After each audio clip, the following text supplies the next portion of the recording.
ओम शांति। आज हमारे बीच हैं डॉक्टर रामाजयम।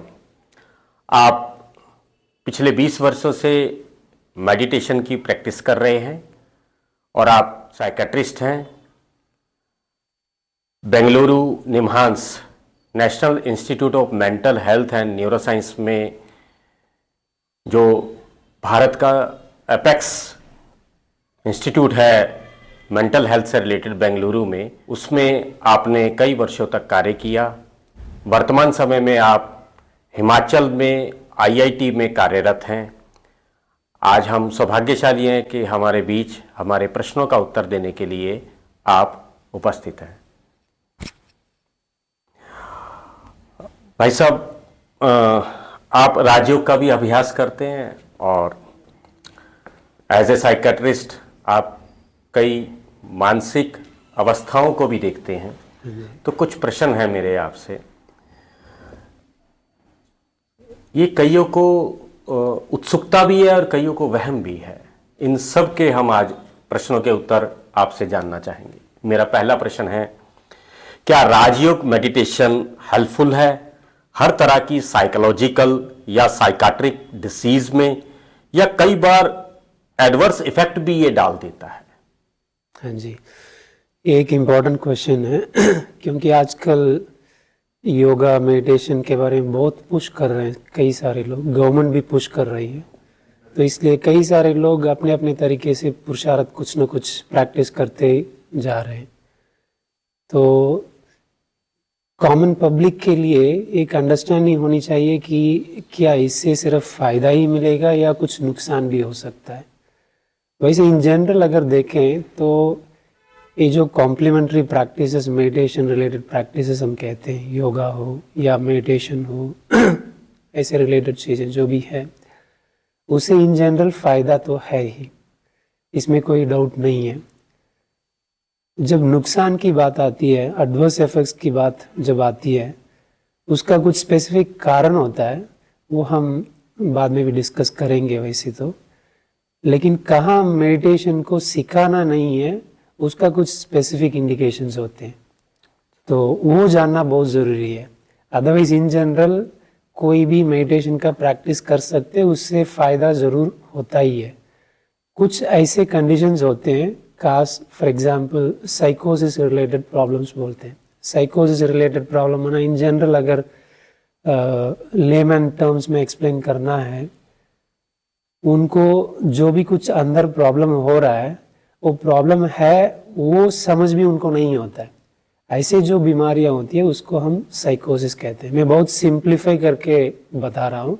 मतलब उनके साथ जो हो रहा है वो उन्हें नहीं मालूम कि वो उनके साथ क्या घट रहा है या क्या उनके साथ हो रहा है। हाँ जी, हाँ जी। दूसरे उसको ऑब्जर्व कर सकते हैं। हाँ, दूसरों को दिखेगा जरूर। अच्छा, दूसरों को दिखेगा। हाँ, तो ऐसे जो कंडीशंस होते हैं वहाँ पर मेडिटेशन जो डीपली कंसंट्रेशन रिलेटेड चीज़ें होती है, प्रैक्टिस होती है, वो कॉन्ट्रा इंडिकेटेड है।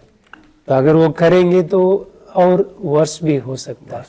But otherwise in general positive mental health के लिए योगा मेडिटेशन वगैरह अच्छा ही है, बेनिफिशियल है।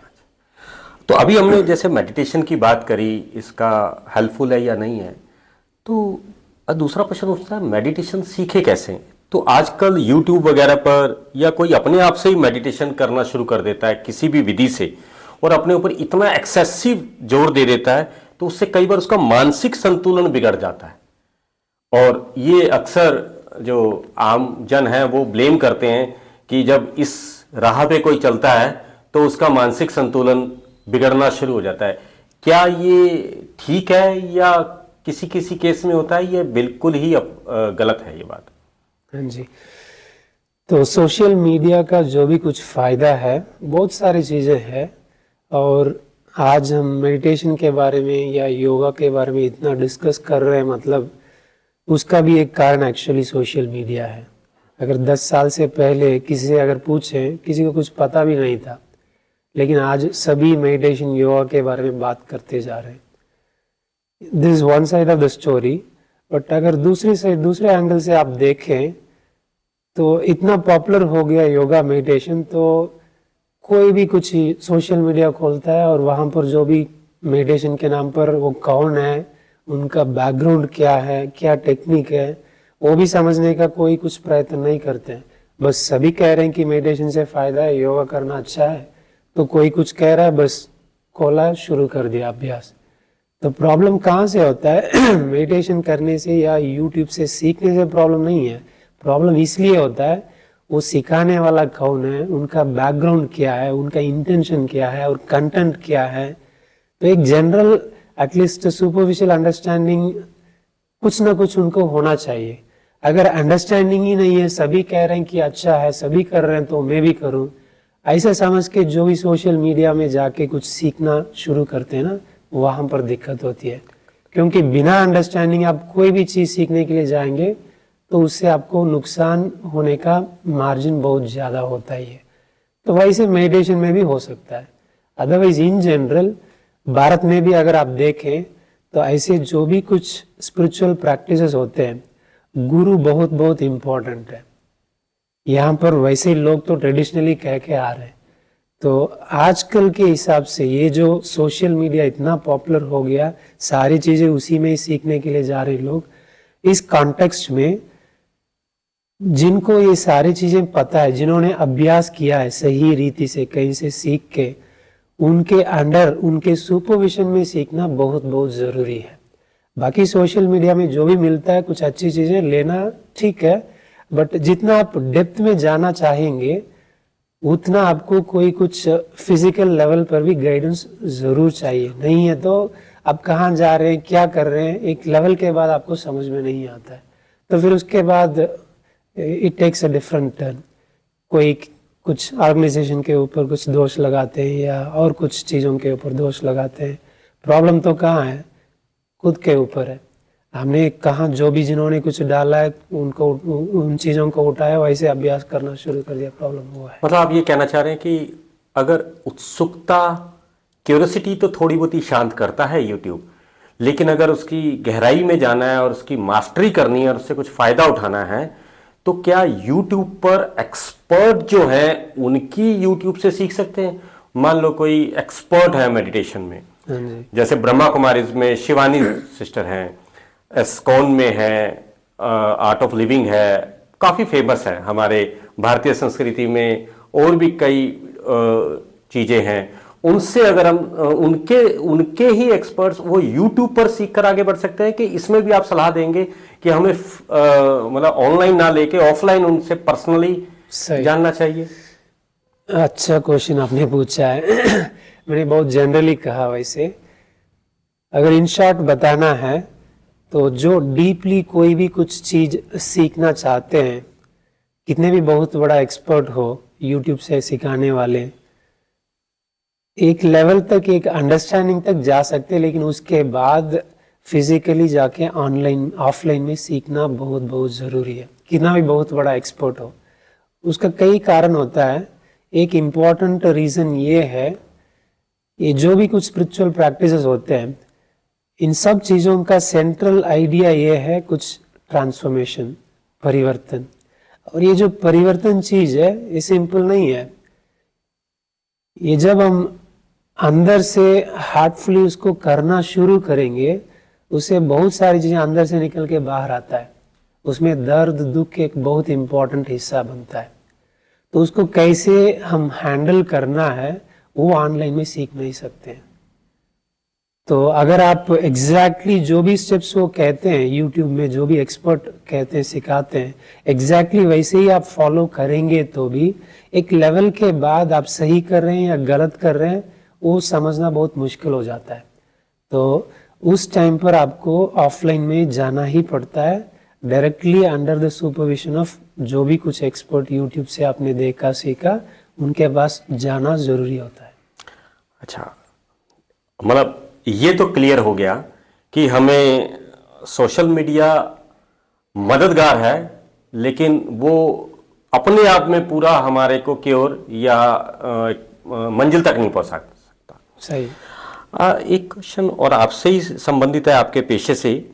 जब साइकाट्रिक प्रॉब्लम से जूझ रहे पेशेंट डॉक्टर के पास आते हैं तो वो उनका ट्रीटमेंट कर रहे होते हैं। नेचुरली उसका ट्रीटमेंट केवल मेडिसिन से नहीं होता, आप उनकी काउंसलिंग कर रहे होते हैं। और अभी मेरे को आपसे इस सेशन से पहले बातचीत चल रही थी तो आपने कहा एक संबंध भी बन जाता है डॉक्टर और पेशेंट का।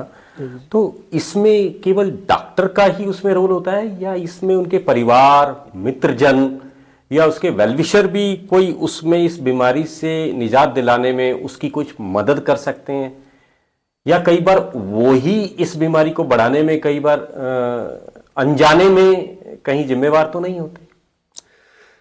ये भी एक इम्पोर्टेंट क्वेश्चन है। इन जनरल कोई भी कुछ बीमारी हो, सिर्फ साइकियाट्री का नहीं है, साइकियाट्री में उसका इम्पोर्टेंस ज़्यादा है, but otherwise in general medical disorders में भी, जैसे हाइपरटेंशन है, डायबिटीज़ है, सारी बीमारियां जो भी है उसमें डॉक्टर का रोल एक इम्पॉर्टेंट पार्ट है, बट वही सब कुछ है, ये गलत अंडरस्टैंडिंग है। बाकी जो भी कुछ कॉम्प्लीमेंट्री थेरेपीज होते हैं उसको अगर आप कंपेयर करें एलोपैथी के साथ, एक इम्पॉर्टेंट डिफरेंस ये होता है, बाकी सारी जो भी थेरेपीज होते हैं मेजॉरिटी, वहाँ पर रेस्पॉन्सिबिलिटी पेशेंट्स खुद लेते हैं, लेकिन एलोपैथी में वो ऐसे ही समझ के आते हैं कि इनके पास जाएंगे तो गोली देंगे, बस समाप्त हो जाएगा। उसका मतलब ही ये है कि मेरे पास जो भी कुछ है वो सब चीज़ें ठीक करने की रेस्पॉन्सिबिलिटी आपके हाथ में है, मेरे हाथ में नहीं। ये सारे प्रॉब्लम यहाँ से शुरू होता है एक्चुअली। तो जब हम खुद रेस्पॉन्सिबिलिटी लेंगे तो ऑटोमेटिकली हमें दिखेगा कि ये प्रॉब्लम कहाँ कहाँ से कैसे कैसे शुरू हुआ। तो उसमें आपको दिखेगा परिवार वाले भी बहुत कुछ कर सकते हैं, आपके फ्रेंड्स भी बहुत कुछ कर सकते हैं, और आध्यात्मिक चीज़ें जो भी मेडिटेशन योगा सिखाते हैं वो भी बहुत कुछ कर सकते हैं, और ज़रूर डॉक्टर तो कुछ तो करते ही है ऑलरेडी। लेकिन मेन चीज़ ये है कि ये जो भी कुछ प्रॉब्लम चल रहा है उसका रेस्पॉन्सिबिलिटी में खुद हूँ। जितना ये रियलाइजेशन अंदर से आएगा, मतलब उतना डीपली जाके डिप्रेशन में घुसना वो भी नहीं है, सिर्फ रेस्पॉन्सिबिलिटी लेना है। रेस्पॉन्सिबिलिटी लेंगे तो परिवार का जो भी कुछ वहाँ पर डिस्फंक्शन होता है उससे ठीक करने से प्रॉब्लम यहाँ पर ठीक हो जाता है, और सपोर्टिव सिस्टम भी फैमिली बन जाता है। फिर उसके बाद वैसे ही फ्रेंड्स का भी रोल है, सोसाइटी का भी, समाज का भी रोल है ज़रूर। तो आपके अनुसार समाज जिसमें उसके परिवार, मित्रजन हैं, उनका एक अहम रोल है। हाँ जी। और आजकल आप अगर देखें, there is something called as a community health. वो कम्युनिटी मेंटल हेल्थ के लिए भी अप्लाई होता है। तो हेल्थ को कम्युनिटी कॉन्सेप्ट बनाया है, क्योंकि वो सिर्फ एक व्यक्ति का प्रॉब्लम नहीं, शुरुआत तो मेरे से होती है, लेकिन कई सारे लोगों का भी उसमें रोल्स है।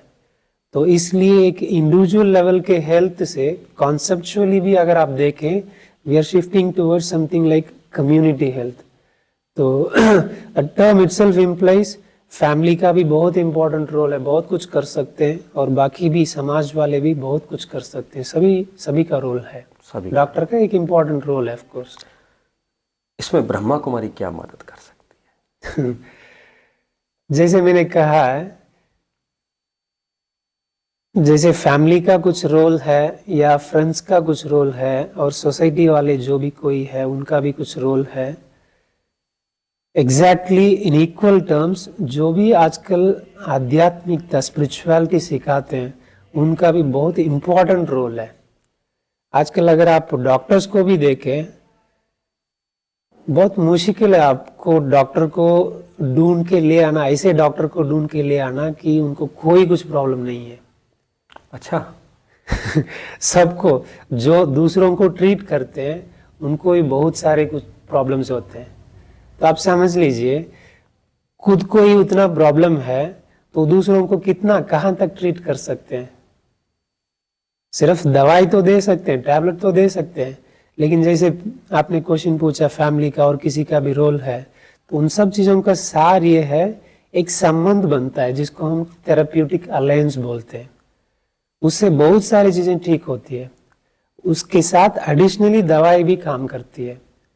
तो अगर डॉक्टर खुद ही अंदर से वो जो गुड फीलिंग है वो फील नहीं कर पाते हैं, तो वो कनेक्शन जो थेरेप्यूटिक अलायंस बोलते हैं ना, वो बनता ही नहीं है, और वो भी एक इम्पॉर्टेंट पार्ट है ट्रीटमेंट का। तो ये जो इम्पोर्टेंट पार्ट, एक व्यक्ति को दूसरों के साथ कनेक्ट करने का जो रोल है, ये एक्चुअली लोगों को सिखाने के लिए आजकल कोई भी नहीं है। खुद के साथ कनेक्ट करना और दूसरों के साथ कनेक्ट करना, और कई के तो भगवान के ऊपर भी बहुत कुछ विश्वास है। ये जो 3 कनेक्शंस है, खुद के साथ, दूसरों के साथ और भगवान के साथ, ये आध्यात्मिकता में जो भी एक्सपर्ट लोग होते हैं वो लोग इसमें एक्सपर्ट होते हैं। तो ये ठीक करने से क्या होता है, बहुत सारी चीजें हमें पता भी नहीं चलता है, अपने आप ठीक हो जाता है। कई सारे लोग ऐसे भी होते हैं। तो इसलिए आजकल डॉक्टर्स को भी आप देखें, कई सारे डॉक्टर्स सिर्फ इतना कह देते हैं कि उनको समझ में नहीं आता है तो बोल देते हैं कि आप मेडिटेशन सीखो, लेकिन मेडिटेशन क्या है उनको भी पता नहीं, लेकिन इतना तो पता है कि यहाँ पर मेरे पास जो नहीं है वो उनके पास है। अच्छा।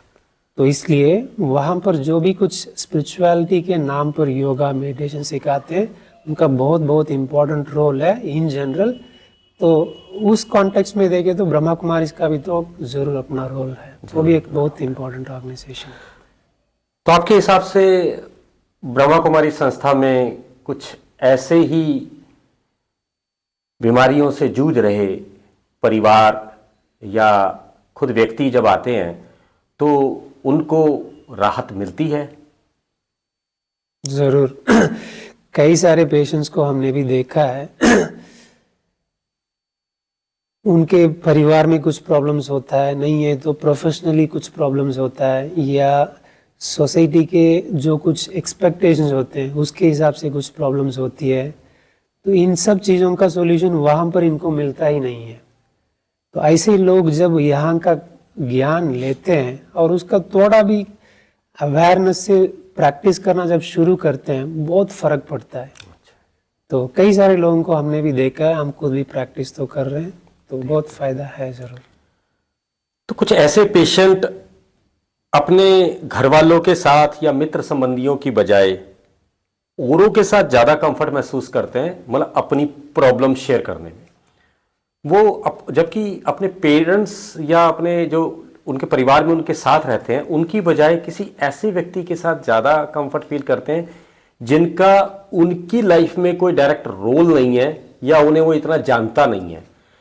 और चाहे वो काउंसलिंग की बात करें या कुछ भी हो, ऐसे ही वो डॉक्टर के पास जाना चाहते हैं। तो ऐसा, इसमें आप इसके पीछे जो कोई साइंटिफिक रीजन या कोई मनोवैज्ञानिक कारण, क्या ये ठीक है या इसको सुधार किया जा सकता है, इस पे प्रकाश डालें। सही। इसमें 2 चीज़ें होती है। एक चीज़ हमने पहले भी डिस्कस किया है, जो थेरेप्यूटिक अलायंस मैंने बोला है। तो कोई भी व्यक्ति हो, सबको ये चीज़ चाहिए कि सेंस ऑफ बिलोंगिंगनेस। ये जो सेंस ऑफ बिलोंगिंगनेस है, जहाँ भी किसी को वो मिलता है वो वहाँ पर जुड़ जाता है, चाहे वो फैमिली वाला हो या फ्रेंड्स हो या कोई स्ट्रेंजर भी हो। लेकिन उनको ये फीलिंग्स अंदर से अनुभव होना चाहिए कि I am connected with them, वो मेरी बात सुन रहे हैं। जब ये फीलिंग, फैमिली में तो ज्यादा बिलोंगिंगनेस होती है और यहाँ वो स्ट्रेंजर से जुड़ रहा है, रीजन। हाँ जी, ये जो फैमिली में ज्यादा बिलोंगिंगनेस होती है, हम कह रहे हैं ये सिर्फ कहने मात्र है, लेकिन अंदर से वो जब तक कनेक्ट नहीं होते तो वो ढूंढते ही रहेंगे। तो एक इम्पॉर्टेंट चीज़ है जिसको हम ट्रीटमेंट के हिसाब से थेरेप्यूटिक अलायंस हमने कहा है। कॉमन मैन शब्द में अगर कहना है, सबको एक सेंस ऑफ बिलोंगिंगनेस चाहिए, वो जहाँ मिलता है वहाँ पर जाके अपने प्रॉब्लम शेयर करते हैं। बहुत सिंपल चीज़ है। और दूसरा इम्पॉर्टेंट चीज़ ये है, फैमिली से तो उन्होंने सब कुछ लिया है, बिलोंगिंगनेस मिले या नहीं मिले, लेकिन वहाँ जब उन्होंने सब कुछ लिया है, कम से कम एक रेस्पॉन्सिबिलिटी तो बनती है, रेस्पॉन्सिबिलिटी बनती है कि उनके साथ तो शेयर करें। फिर भी शेयर इसलिए नहीं करते हैं क्योंकि पेरेंट्स का माइंडसेट का प्रॉब्लम ये है। क्या सोचते हैं मेजॉरिटी पेरेंट्स, ये जो मेरा बेटा है बेटी है, they are like my asset, मैं उनका ओनर हूँ, मैं जो भी कहूँगा उसको सुनना है क्योंकि मैंने उनको संभाला है, मुझे पता है उनके बारे में। ये जो माइंडसेट है ना, ये प्रॉब्लम है एक्चुअली। लेकिन हम कभी भी ऐसा नहीं सोच सकते, ये छोटा बच्चा है इसलिए वो छोटा है, मैं इतना बड़ा हूँ इसलिए मैं बड़ा हूँ, मुझे सब कुछ पता है। एक गलत अंडरस्टैंडिंग है। तो ये जो सेंस ऑफ ओनरशिप जो है, बच्चों को हमारा असेट जैसा समझ के हम जो भी कहेंगे वो सब चीज़ें वो सुनना है, ये सारे प्रॉब्लम यहाँ से शुरू होता है। वो भी एक इंडिविजुअल व्यक्ति है, ही और शी इज जस्ट ग्रोइंग, तब तक हमें उनको फैसिलिटेट करना है। बस मुझे ही सब कुछ करना है, but without taking the sense of ownership. मैं उनको सब चीजें सिखाने के लिए एक माध्यम, एक मीडियम हूँ, फैसिलिटेटर हूँ। I am care taker not बस, ओनर। हाँ, जब इस समझदारी से वो सब चीजें उनको देंगे, बच्चे कहीं जा ही नहीं सकते। अच्छा, तो स्पिरिचुअलिटी के लिए भी क्यों आते हैं? क्योंकि पेरेंट्स के साथ वो शेयर करना उनको मुश्किल हो रहा है, तो इसलिए यहाँ पर आते हैं सीखने के लिए। लेकिन पेरेंट्स को ये समझ नहीं होता है, तो इसलिए जितना बेटा वहां पर जाता है स्पिरिचुअलिटी, मेडिटेशन या योग के नाम पर, इनको अंदर से एक डर पैदा होता है, हमें छोड़ के ये कहीं भाग रहे हैं। तो फिर एक मिसअंडरस्टैंडिंग भी होता है। वहाँ जो लोग योग के नाम पर या मेडिटेशन के नाम पर सिखाते हैं, वो तो कुछ जादू करते हैं, मेरा बेटा मेरे से भी बात नहीं कर रहा है। लेकिन प्रॉब्लम क्या है, जब हम बच्चों को हमारा एक असर्ट जैसा जब मानते हैं, वहां से शुरू होता है उनको फैसिलिटेट करना, बस I am a caretaker. तो ऐसा हम समझेंगे, ये सारी चीजें अपने आप सॉल्व हो जाता है। पर ऐसा समझा कैसे जाए? जैसे आपने कह दिया ओनरशिप नहीं समझना, ऐसे समझा कैसे जाए? क्या इसमें साइकाट्रिस्ट मदद करेगा या गवर्नमेंट मदद करेगी या? यहाँ पर, हाँ, यहाँ पर एक large level massive social awareness की ज़रूरत है। इसमें गवर्नमेंट कुछ भी कर नहीं सकते। बाकी ऐसे जो स्पिरिचुअल ऑर्गेनाइजेशंस है, ब्रह्मा कुमारी से और कई नाम आपने उठाया, ऐसे जो ऑर्गेनाइजेशंस जो भी कुछ काम कर रहे हैं, इन सब ऑर्गेनाइजेशंस का मेन सार ही यही है, उनका काम ही यही है, कुछ ऐसे अवेयरनेस हो जाए, सभी एक दूसरों को एक रेस्पेक्ट से, बड़े हो या छोटे हैं, कोई भी कैसे भी हो, अच्छे पोजीशन में है या नहीं है, कैसे भी हो, एक दूसरों को एक रेस्पेक्ट से, एक आत्मिक प्यार से देखना। ये जो अवेयरनेस है, it has to come at a very large level, social level. इसका सबका रोल है, कोई एक व्यक्ति का ऐसा बोल नहीं सकते। सॉरी। अच्छा, मुझे डिप्रेशन है या नहीं, ये कैसे पता लगेगा? और कई बार किसी को होता है और वो स्वीकार नहीं कर रहा, और किसी को ऐसा है नहीं लेकिन उसे शायद वहम है कि मुझे कहीं डिप्रेशन तो नहीं है। तो ये बॉर्डर लाइन या ये डायग्नोस क्या वो खुद कर सकता है या उसके फैमिली मेंबर्स या डॉक्टर? हाँ जी। पहले कुछ टर्म्स को क्लैरिफाई करना चाहता हूँ मैं, क्योंकि जो जनरल पब्लिक है ना, उनके लिए कोई भी कुछ प्रॉब्लम हो, उनको शब्द एक ही पता है कि डिप्रेशन। हाँ, तो इसलिए वो कॉमनली वो शब्द उठा लेते हैं। लेकिन प्रॉब्लम डिप्रेशन भी हो सकता है और कुछ भी हो सकता है। जैसे फॉर एग्जाम्पल साइकोसिस मैंने कहा है, स्किज़ोफ्रेनिया कहते हैं। तो ऐसे डिप्रेशन, एंग्जाइटी, ये भी कुछ अलग अलग बीमारियां। लेकिन पब्लिक में अगर आप देखें, कॉमन शब्द ये दो ही है, एक है डिप्रेशन और दूसरा है एंग्जाइटी। लेकिन जो मेंटल हेल्थ प्रॉब्लम्स है, ये सिर्फ दो चीज नहीं है, बहुत सारी चीजें हैं। तो एज ए लेमैन हमें क्या समझना है इसमें, हमें मेन चीज समझने का ये है, मेंटल हेल्थ प्रॉब्लम है या नहीं है, ये फर्स्ट क्वेश्चन है। नेक्स्ट, अगर मेंटल हेल्थ प्रॉब्लम है तो कैसे एज ए कॉमन मैन, जिनको कोई कुछ बीमारी का नॉलेज नहीं, एज ए कॉमन मैन मैं कैसे परख सकता हूँ। और तीसरा है, ये जो मेंटल हेल्थ प्रॉब्लम्स, अलग अलग प्रॉब्लम्स हमने अभी कुछ बताया है, उसमें ब्रॉडली दो कैटेगरीज हम बना सकते हैं। एक कैटेगरी है जहां पर उनको बीमारी है, लेकिन वो खुद मानते ही नहीं है कि मुझे प्रॉब्लम है। वो यहां तक भी कहेंगे कि मुझे प्रॉब्लम नहीं, प्रॉब्लम आपको है, ऐसे भी है। एक बास्केट, एक कैटेगरी है। तो ऐसे कैटेगरी जो है, वहां पर हम कहते हैं कि इनसाइट नहीं है। ऐसे बीमारियों को इन जनरल हम साइकोटिक रिलेटेड डिसऑर्डर्स कहते हैं। और दूसरा है जहां पर उनको इनसाइट होता है, मुझे बीमारी है और मुझे ट्रीटमेंट चाहिए। तो ये सारी चीजें, डिप्रेशन, एंग्जाइटी, जो भी हमने डिस्कस किया, वो सारे इसमें आ जाता है। तो पहला चीज है हमें परखना है कि मेंटल हेल्थ प्रॉब्लम है या नहीं है। मेंटल हेल्थ प्रॉब्लम है या नहीं है, उसका सिंपल तरीका यही है, आपको बहुत कुछ पढ़ने की जरूरत नहीं। जैसे पहले भी कुछ समय के पहले हमने डिस्कस किया है अभी तक भी साइकियाट्री का जो भी कुछ प्रॉब्लम्स है उसको डायग्नोस करने के लिए कोई कुछ टेस्ट नहीं है। अच्छा। जैसे ब्लड टेस्ट है या स्कैन है, कुछ टेस्ट वगैरह स्कैन वगैरह हम करते हैं, लेकिन डायग्नोसिस करने के लिए खास कुछ टेस्ट करना ऐसा नहीं है। ठीक है, तो ये सारे चीजें डायग्नोसिस जो डॉक्टर्स करते हैं वो भी ऐसे ही करते हैं, सिम्टम्स का लिस्ट देखते हैं और सिम्टम्स के लिस्ट के साथ साथ इम्पोर्टेंट चीज है उनका सोशल, ऑक्यूपेशनल और फैमिली वालों के साथ फंक्शनिंग कैसे है, उसमें गड़बड़ तो नहीं है, ड्रास्टिकली कुछ चेंज तो नहीं हुआ है पहले से। अगर वो चेंज है उनको मेंटल हेल्थ प्रॉब्लम है। वो माने या ना माने वो अलग बात है, वो सेकंड लेवल है। तो एज ए कॉमन मैन हमें ये पता होना बहुत ज़रूरी है, उनका सोशल इंटरेक्शंस, फैमिली वालों के साथ इंटरेक्शंस और उनका प्रोफेशनल लाइफ जो भी कुछ चल रहा था उसमें ड्रास्टिक चेंज तो नहीं है। अगर है तो कोई भी सस्पेक्ट कर सकते हैं उनको कुछ मेंटल हेल्थ प्रॉब्लम है। ठीक है, तो जब आपको पता चला, नेक्स्ट लेवल जैसे मैंने कहा है, ठीक है इनको प्रॉब्लम तो है, कौन सी कैटेगरी में है, वो खुद मानने वाले हैं या नहीं मानने वाले। अगर मानने वाले होते हैं ऐसे लोगों के लिए ये मेडिटेशन वगैरह सिखाने से फायदा जरूर होता है मैक्सिमम। बाकी जो खुद समझते हैं मुझे कोई बीमारी नहीं, आपको बीमारी है, वो डॉक्टर को भी कहेंगे डॉक्टर मुझे नहीं शायद आपको हो सकता है, इतना तक आ जाते हैं।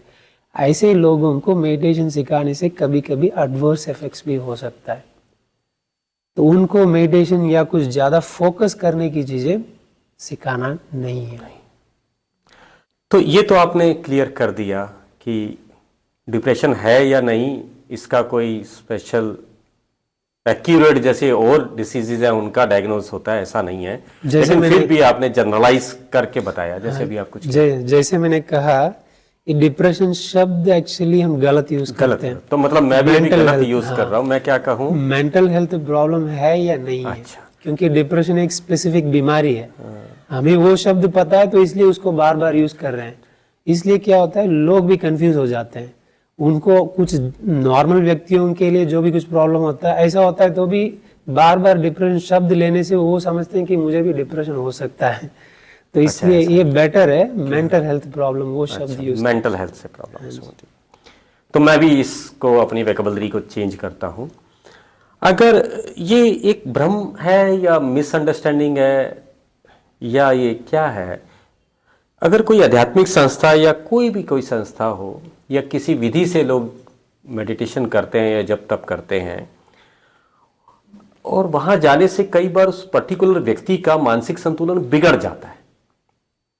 जैसे अभी किसी ने कहा कि मेरी जानकारी में कोई बता रहे थे कि वो किसी संस्था में गए, कोई व्यक्ति, उन्होंने कहा कि मैंने कुंडली जागरण करने का प्रयास किया और जैसे कुंडली जागृत होती है तो मैंने ऐसे किताबों में पढ़ा तो अनइजीनेस फील हो जाती है, तो मैं बहुत बेचैन हूँ, I can not control my self.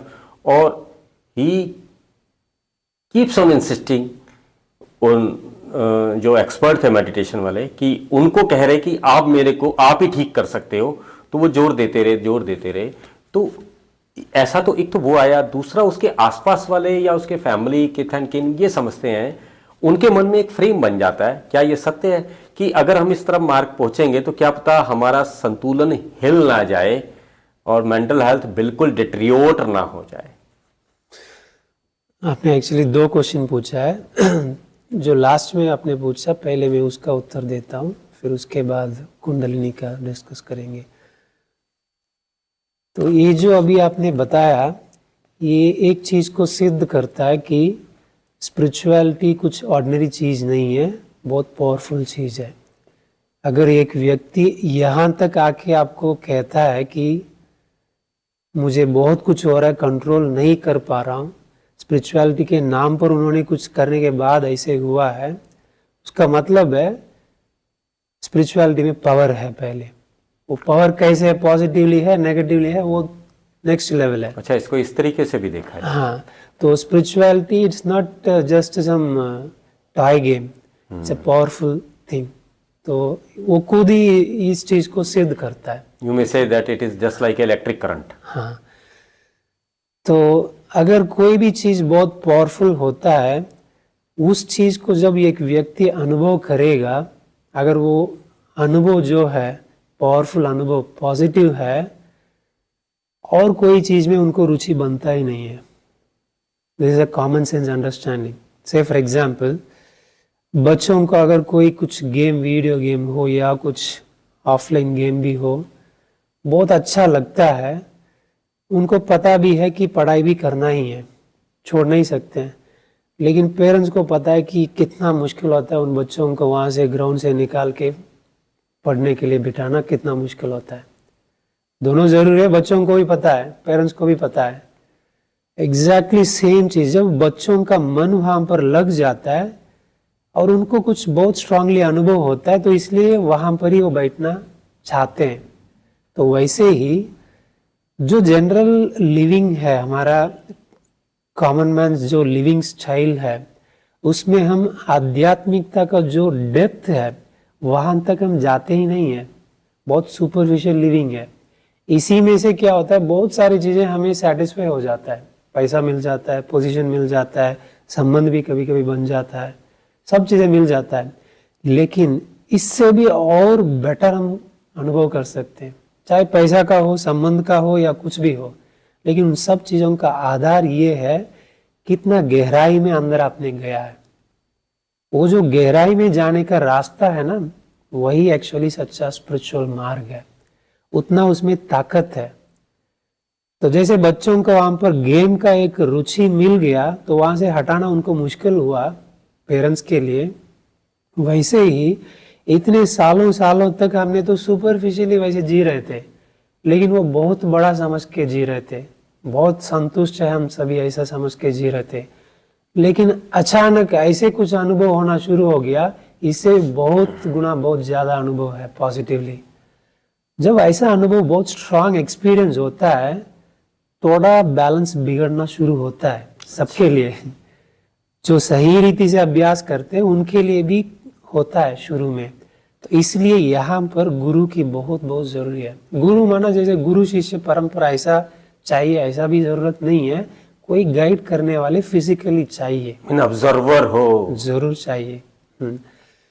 तो ये जो बैलेंस वहां पर थोड़ा बिगड़ने का मार्जिन जो है ना, वहां पर सिर्फ समझाने के लिए, गाइडेंस देने के लिए कोई अगर है, बस प्रॉब्लम कुछ नहीं। और वहां से आप उनका लाइफ देखेंगे तो बिल्कुल कंप्लीटली पॉजिटिव बन जाता है और दूसरों के लिए इंस्पिरेशन भी वो बन जाते हैं। अगर वो जो मार्जिन, छोटा सा मार्जिन जो है ना, it's a natural process actually, part and parcel of spiritual progress and learning. अगर वहां पर उनको कुछ कंफ्यूजन आ जाता है या गाइड करने के लिए कोई नहीं होते हैं, तो फिर वहां पर उनका बैलेंस, सब चीजें टूट जाता है। बैलेंस इसलिए टूटता है क्योंकि अभी ये जो खींचता है ना वो अनुभव, वो सच है, उसमें इतना ताकत है। तो इतना ताकत है, मुझे और कोई भी चीज चाहिए ही नहीं, मुझे भोजन भी नहीं चाहिए, कोई व्यक्ति भी नहीं चाहिए, क्योंकि वैसे मैं रह सकता हूँ, अंदर बिल्कुल खो गया हूँ। लेकिन समाज में रहने के लिए वो सब चीजें तो करना ही है। तो वो समझ भी नहीं आता है, उतना पावरफुल होता है। तो अगर वो समझदारी इनको आ जाता है, कोई गाइड करने के लिए सही व्यक्ति साथ में होते हैं, कोई प्रॉब्लम नहीं। और आज वो जहां पर होते हैं उससे बहुत सारी चीज, बहुत गुना वो आगे बढ़ सकते हैं। कोई भी फील्ड हो, प्रोफेशनली हो या फिनेंशियली हो या स्पिरिचुअली हो या रिलेशनशिप में हो, कहीं भी हो, आगे ही बढ़ सकते, नीचे गिर नहीं मतलब बैलेंस बनाने का तरीका भी एक्सपर्ट ही सिखा सकता है। हाँ जी, और ये भी उसे बता सकता है कि बैलेंस, मतलब यू आर इन बैलेंस और नॉट, हाँ जी। ये उसे बता सके। तो फैमिली वालों का भी डर वहां होता है, जब वो छोटा सा मार्जिन जो बैलेंस बिगड़ने का होता है, जो natural part and parcel of the process जो होता है, वहां पर ये बिगड़ जाता है, तो वो दिखता है फैमिली वालों को, तो पहले दिखेगा, तो उनका भी मिसअंडरस्टैंडिंग ज्यादा हो जाता है। तो इसलिए वो बहुत बहुत इंपॉर्टेंट है। अगर वहां पर सही रीति से जाना शुरू हो गया, फैमिली वाले भी साथ देना शुरू कर देते हैं। तो बहुत बहुत धन्यवाद आपका। मैं प्रश्नों से तो पार हो रहे हैं, अंत में मैं आपसे सिर्फ एक आग्रह करना चाहूँगा कि हमारे YouTube के द्वारा जो सुनेंगे, सुन रहे हैं, उनके प्रति आप क्या संदेश देना चाहेंगे मेडिटेशन और मेंटल हेल्थ के बारे में? ये जो सेकंड पार्ट का था पिछले क्वेश्चन का उसका उत्तर भी इसी में ही दे देता हूँ, जो कुंडलिनी का था। ये कुंडलिनी का भी जो मैंने पहले उत्तर दिया उसके साथ ही कनेक्टेड है। तो एक रीति से अगर आप देखें, ये जो शरीर दिखता है एक्चुअली सॉलिड ऐसी कुछ चीज़ नहीं है, it's a very powerful pack of energy basically.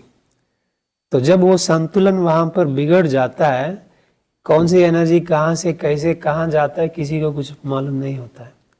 तो वहाँ पर कुंडलिनी ज़्यादा जागृत हो गई तो इसलिए मुझे बैलेंस नहीं हो रहा है, कंट्रोल करना नहीं हो रहा है, अलग अलग शब्द यूज़ कर रहे हैं, लेकिन चीज़ यही है, जो अंदर से एक बहुत पावरफुल पुल होता है आध्यात्मिक अभ्यास के नाम पर, अगर उसी में खो गए, बाहर की चीज़ें सब चीज़ें भूल गए, बस एक व्यक्ति कहता है मेरा कुंडलिनी ज़्यादा जागृत हो गया, और दूसरा व्यक्ति कहता है सिर्फ सिंपल टर्म्स में मेरा बैलेंस बिगड़ गया, और तीसरा व्यक्ति कहता है कि वहाँ पर जाएंगे तो जादू कर देंगे।